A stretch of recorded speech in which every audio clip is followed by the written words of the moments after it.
Coming up next on In the City, the Rutherford County Election Commission provides voting information. Then veterans that are employed with the city speak on what Veterans Day means to them. Also, we learn how after-school programs are bridging the learning curve in Murfreesboro. And finally, the Stormwater Department recently had volunteers plant trees for cleaner water. All this and more coming up next on In the City.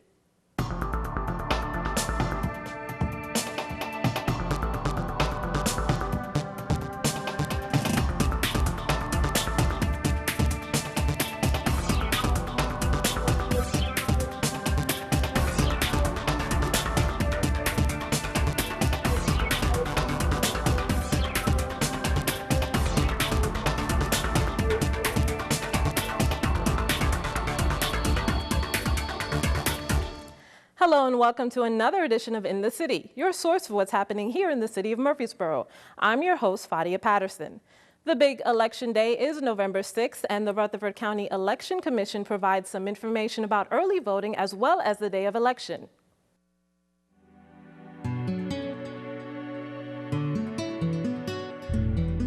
Early voting begins on Wednesday, October 17th and continues through Thursday, November 1st.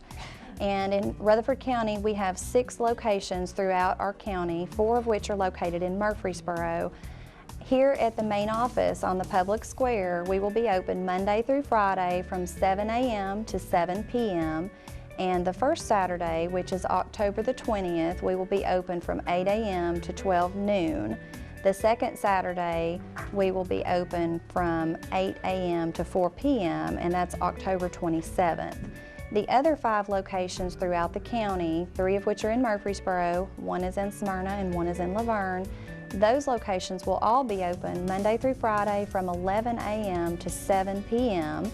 during the early voting period.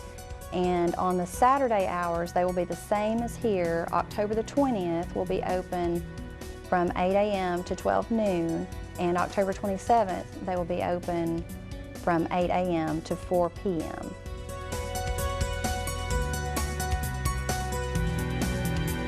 Well, on Election Day, all the polls in the entire county will open at 7 o'clock in the morning. So we just had a very large redistricting that occurred, which has to occur every 10 years.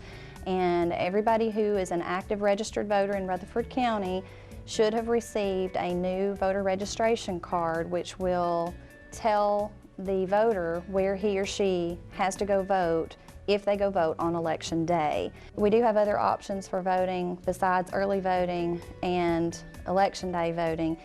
For those people who are age 60 or older, you can request an absentee ballot. Also, there's various other reasons. If you're going to be traveling and you're going to be outside Rutherford County during the entire period of early voting and Election Day, you can request an absentee ballot. Also, our military and overseas voters who live overseas can request absentee ballots. There are various other reasons. If you think you qualify, please feel free to check our website. The big thing is if you haven't voted in 2012 yet, you probably are aware that the Tennessee legislature passed a law requiring photo ID to be presented to vote. So you really actually don't even have to bring your voter registration card with you. The big thing about your voter registration card that's really important is to look at that to know where you vote on Election Day. But you actually do not have to have that with you. So if you know where you vote, feel free to go to your Election Day polling place. All you have to bring with you is a valid photo ID, which can be one of many different types of IDs. If you have any question about whether your ID is valid, you can visit www.govotetn.com, and there's all the information you will ever need to know about photo ID for voting purposes in Tennessee. The most common forms that people present are driver's license. Even if it's expired, it's still okay as long as it was issued by Tennessee or another state in the United States. And any other photo ID that was issued by any state or federal government agency in the United States, even if it's expired, as long as it has the voter's photo and their name on it. We're not looking at the address or any other information, we just need the photograph and the name. There are numerous City of Murfreesboro employees that are veterans of the U.S. Armed Forces. We speak with a few to see what Veterans Day, November 12th, means to them. To me, it means being thankful and being grateful. Thankful for the men I was able to serve with. They were a group of unbelievable Marines. Also thankful for those who came before, those who are still serving now. Grateful for what they're able to provide for us, but also very thankful to look around other members of our police department as a member of this community to know the kind of people who actually work for our department, to know that as a member of the community that they're protecting us at night, and more importantly, very grateful that I get to work with these young men and women every day. Veterans Day to me means a time to stop and reflect. It's a time to pay homage to the men and women that sacrificed of themselves, really, for all of us. Veterans Day to me means two words. It's an honor and respect. By honor, I mean it was an honor to have served in the military of our country, and respect those who sacrificed their lives so we could have a free country. It's a special day, especially for veterans. We all lost friends or acquaintances, even some family members. And to honor these men and women, it's an honor. Even though I'm a veteran, combat veteran myself, it's still an honor to recognize those that did pay the ultimate sacrifice. For me, I was a young guy coming into the Navy and had a lot of mentors, and they wound up being older, like normal. And so I've kept in contact with quite a few of them. And Veterans Day is a day specifically that I make sure I call them and thank them for what they did. A lot of them were Vietnam era, and I've got some friends that were World War II era, and definitely try to contact old friends and tell them how much I appreciate them. And it means a lot too when somebody knows, like family or other friends know you were in the military, tell you thank you on that certain day. It's gotten to be more of a everyday thing because we see more and more military people walking around in uniform. So try to teach your children, my children, how important it is to be thankful for people that put themselves on the line for our country. Friendships that you make in the service, obviously you deploy a lot, you move around a lot, and there's people from the early 90s that I still stay in contact with, as well as a buddy of mine that I served with in Iraq, which interestingly enough, we probably never would have gotten along in any other atmosphere, but under that setting we became so close that he's still one of my closest friends in the world to this day. And I was told to report to our reserve center that we had been activated and we're going to be sent to Desert Storm. That's the first Desert War. The whole unit, the entire unit met at the reserve center with our families, and we said our goodbyes. Well, as I boarded the bus, I looked out the window and I could see my wife and my kids standing out there. And at that time, as I was sitting down, something went through my mind that I've always thought about on Veterans Day. I knew where I was going and I knew what I was going to be doing. I had trained for it. But there stood my family. They had no idea what was going to happen or when I was coming home. I think sometimes that the families of all the soldiers and their sacrifice is overlooked sometimes. Rita Shacklett, director of the Linebaugh Public Library, tells us about some upcoming events and programs in October you definitely don't want to miss. The main branch of the Linebaugh Public Library is located at 105 West Vine Street in Murfreesboro. Our hours of operation are Monday through Thursday from 9 a.m. to 9 p.m., Friday and Saturday 9 a.m. to 5 p.m., and Sunday from 1 to 6 p.m. If you have any questions, call us at 893-4131 or visit our website at www.linebaugh.org.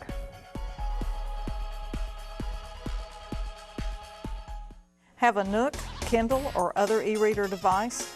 Did you know that you can check out free e-books from the public library?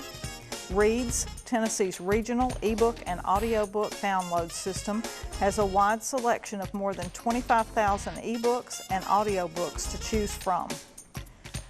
The genealogy group will meet on Thursday, October 25th from 1 to 3 p.m. in the Historical Research Room on the second floor of the Linebaugh Public Library.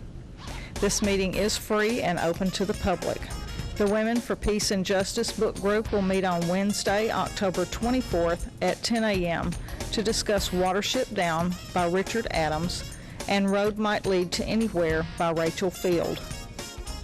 Linebaugh Library is currently seeking volunteer computer class instructors for the upcoming fall and winter season. Please contact Pete Wood or David Case for more information.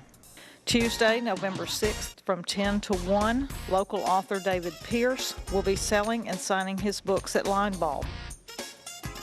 His works include To Kill a Zombie, Don't Let Me Go, What My Daughter Taught Me About the Journey Every Parent Must Make, Salvage, and It's a Crime.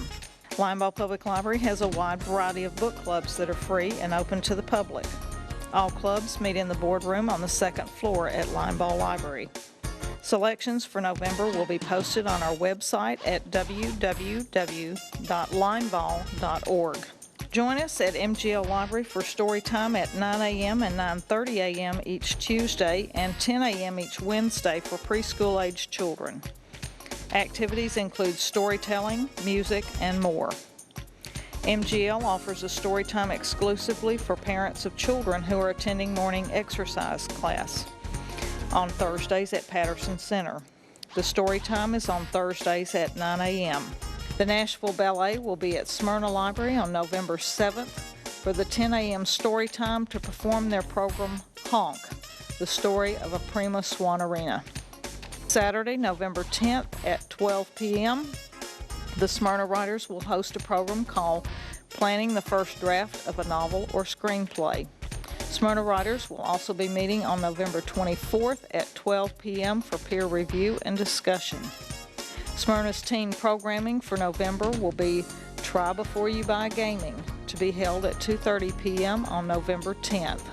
For more information on library programs, local events, and great information, be sure to follow the library's official Twitter account at Line Library.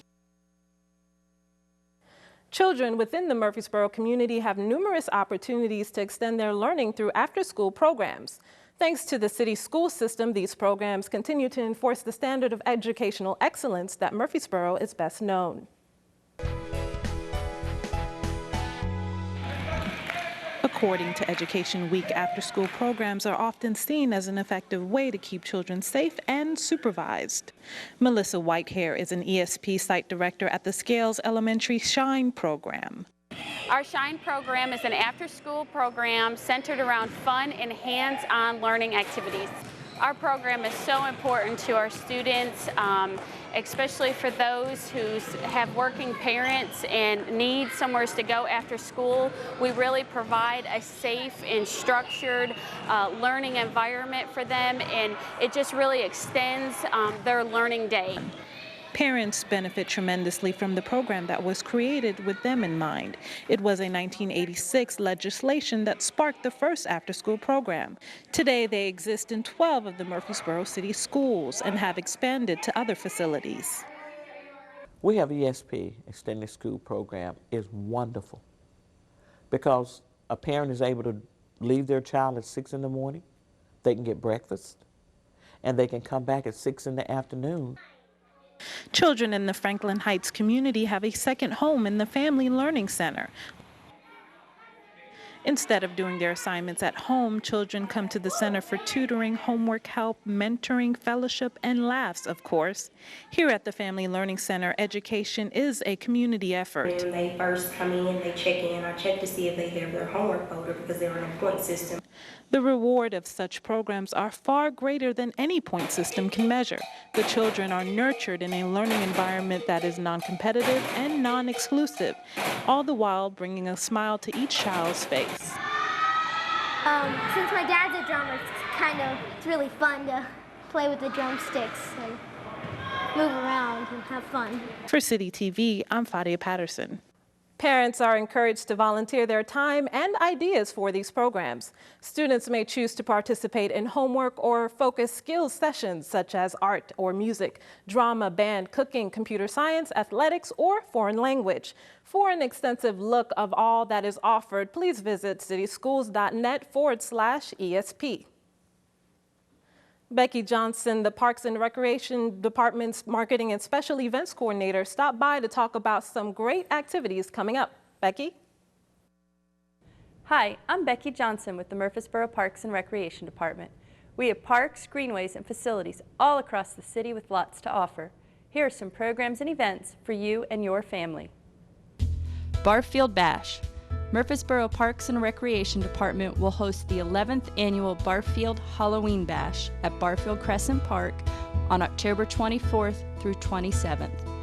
The haunted holiday begins with the Old Scream Road on Wednesday, October 24th to Saturday, October 27th. The cost is $5 per person. The Not So Haunted Trail offers families and little ones a scenic hayride through the backcountry campground. The hayride will be held on Friday, October 26th and Saturday, October 27th from 5 to 7 p.m. The fee is $3 per person. The carnival, held on Friday, October 26th and Saturday, October 27th, starts at 5 o'clock p.m. and will be packed with carnival games, music, dancing, cakewalks, and costume contests. The carnival is free to attend. Concessions and game tickets will be sold until 9 o'clock p.m. Preschool Pumpkin Patch. Join Miss Trina for a non-scary special event just for the little trick-or-treaters. Come dressed in your most scary or non-scary costume for an evening of games, activities, a cakewalk, and a costume contest. The Preschool Pumpkin Patch will be held on Tuesday, October 30th from 5 to 7 p.m. in the Patterson Park Community Center gym. For ages 2 through 5, the fee is $3 per child. For more information, contact Trina Pullum at 615-893-7439. Patterson Park Pre-Holiday Arts and Crafts Show. Crafters bring your homemade items and set up on the multi-purpose field outside Patterson Community Center.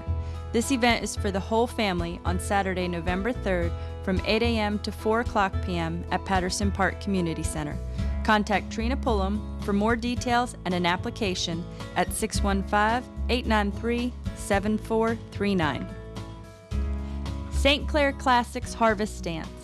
Enjoy an evening of dancing to the music of Debbie Bale's Trio. Admission is $5 per person at the door for those ages 60 and over on Friday, November 9th from 7 to 10 o'clock p.m. at the St. Clair Street Center, located at 325 St. Clair Street. For more information, contact Brenda Elliott at 615-848-2550. Family Campout. It's still backpacking, but made as family-friendly as possible. Begin with an easy 1-mile hike into the campground. Once there, park staff will be on hand to help you set up and settle in. Various activities will be planned throughout the night for you to choose to participate in or just relax in front of the campfire. For all ages, on Saturday, November 10th through Sunday, November 11th at the Barfield Crescent Backcountry Campground. The fee is $10 per adult, $5 for children 5 through 12, and children 4 and under are free with a paying adult. For more information, contact the Wilderness Station at 615-217-3017. Reservations are required. Child-friendly Thanksgiving cooking program. No heat required. This interactive cooking class is designed to introduce healthy cooking to children. The class will create and serve a healthy lunch. For ages 2 and over with an adult in attendance on Friday, November 16th from 11:30 a.m. to 12 noon in the SportsCom meeting room. The fee is $5 per child. For more information, please contact SportsCom at 615-895-5040. Reservations are required. For more information about these events and programs, please pick up our Rec Connection Program Guide, which may be found at any of our facilities, or visit us at murfreesborotn.gov/parks to download a copy. For other information or general questions, call us at 615-890-5333. Murfreesboro Parks and Recreation Department, dedicated to enhancing your quality of life. The second phase of a habitat restoration project at Garrison Creek along Rutherford Boulevard just happened. The Murfreesboro Stormwater Department, in conjunction with MTSU and the Tennessee Environmental Council, worked together. Trees were donated and put in the ground by volunteers. Well, I'm John McFadden. I'm with the Tennessee Environmental Council, and we're down here on an unnamed tributary to Garrison Creek, also known as Big Creek in the community. We are working on a restoration project that we started back in February with the Environmental Council, the City of Murfreesboro, and MTSU. And what we've done is the city actually back in February stopped mowing down to the water's edge. We came in February and planted about 1,500 bare root seedlings. Many of those survived, but many of them did not make it through the drought. We're now back, this is, what is this, October 16th, and we're planting more trees because the time to plant trees is actually, or the best time to plant trees is actually in the fall. A lot of people think it's the spring, but it's really the fall. The reason that we're down here is because this creek is listed on the Department of Environment and Conservation's polluted streams list, also known as the 303D list. And what we're doing is we're in the process of trying to begin to restore the creek. One of the things that's happened to the creek over time is that all the trees and natural vegetation on the creek bank has been destroyed. What the trees do for the creek is that they actually filter as the waters flood and flow over, as the creek floods and the storm waters flow over the trees and the tree roots. They actually filter out pollutants by slowing it down. They help the water infiltrate into the ground, causing the creek bank to actually work like a sponge. And when it works like a sponge, it absorbs those floodwaters, which is really a good thing because it prevents downstream flooding. And so one of the things that you see in urban areas is streams get more flashy and cause a lot more flooding. Well, this is one of the strategies that we can use to reduce that flooding. And we are actually incredibly grateful today because we got all these MTSU students out here. Back in February when we had our first phase of this project, we had 89 students. It was a cold, wet, rainy day, and they just kept on planting trees. So we had a great day that day as well. Our business, just like everybody's business, is about relationships. And I've known Robert Haley, the stormwater coordinator, for a number of years since he was actually with the Department of Environment and Conservation. And we just had this creek, and I came to them back when we got this funding from the Maddox Foundation and said, you know, are you guys interested in working on it? They had actually already been talking about it. And so here we are today, continuing to work on it. But you know, when you plant trees in this type of environment, it's an urban environment, there's some good soil, there's some place, I mean, it's Middle Tennessee. You know, there's a rock here that covers the whole part of Tennessee. So, you know, some of the soil's not that good. That's also why we're planting the species we're planting. The Shumard oaks, the Virginia pines, and the staghorn sumacs are all drought tolerant. They are native, drought tolerant trees. We like to say that the benefits of trees are tremendous. In order to honor friends of the City of Murfreesboro on Facebook, we present City TV's Facebook Friend of the Week. This week, it's Brenda K. Overstreet. You too can be our Facebook Friend of the Week by liking us when you type in City of Murfreesboro on the Facebook website, or you can click on the Facebook link on the city's website at www.murfreesborotn.gov. In other news, October is Breast Cancer Awareness Month, and the Murfreesboro Fire and Rescue Department is showing its support by wearing pink. Many of the Middle Tennessee fire departments are already wearing pink in their own cities to represent breast cancer awareness during the month of October. We had several of our personnel show interest in doing that as well. They brought that to administrative staff, and Chief Gaines decided that yes, this was something that we wanted to participate in as well. And so far we have actually had an overwhelming response from the community with us wearing these pink shirts, and also from our personnel. They're very proud, most of them, to be wearing this shirt. They're very excited about it. Donning pink takes on even more meaning to a number of those at Fire and Rescue. as many have had family and friends battle breast cancer. We did ask firefighters to share with us just a few personal comments about why it was so important to them, and we had a great response to that.